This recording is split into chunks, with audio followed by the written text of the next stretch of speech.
வணக்கம். புனிதா கணேசன்.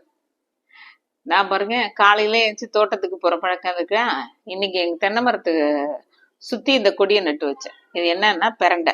இதுல தட்டை பிரண்டை, கோவ பிரண்டை அப்படின்லாம் இருக்கு. இது தட்டை பிரண்டை. இதை என்ன பண்ணலாம் அப்படின்னு, சரி காலேஜ்ல இந்த வேலை செய்யலாமான்னா எங்க செஞ்சாதான் என்ன, வேலை செய்யறதுதான் சொர்க்கம் அப்படின்னு சொல்லிட்டு செஞ்சேன். இதை சாப்பிட்டா அப்படின்னு மூட்டு வலி எல்லாம் இருக்கும். இதுல உப்பு தயாரிக்கலாம். இந்த பிரண்டையை இப்படி கிள்ளி எடுத்து இப்படி ஒடிச்சோம் அப்படின்னா ஒரு நார் வரும். இந்த நார் இது நார் வராதுக்கு காரணம் இது ரொம்ப பிஞ்சி.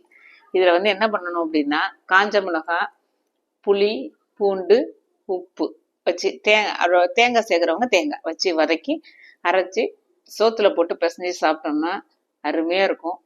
அதே மாதிரி இதை உப்பு தயாரிப்பாங்க. அந்த உப்பு தயாரிக்கிற மெத்தட் அப்புறம் சொல்றோம். இது மூட்டு வலிக்கு ரொம்ப இரும்பு சத்து நல்லது. இந்த பிரண்டையை சாப்பிடுங்க. இதெல்லாம் அரிதாக கிடைக்கின்ற ஒரு மூலிகை. இப்ப எங்க இருந்தாலும் இதை பத்தி தெரியாது. அதனால உங்களுக்கு நான் சொல்றேன். நன்றி, வணக்கம்.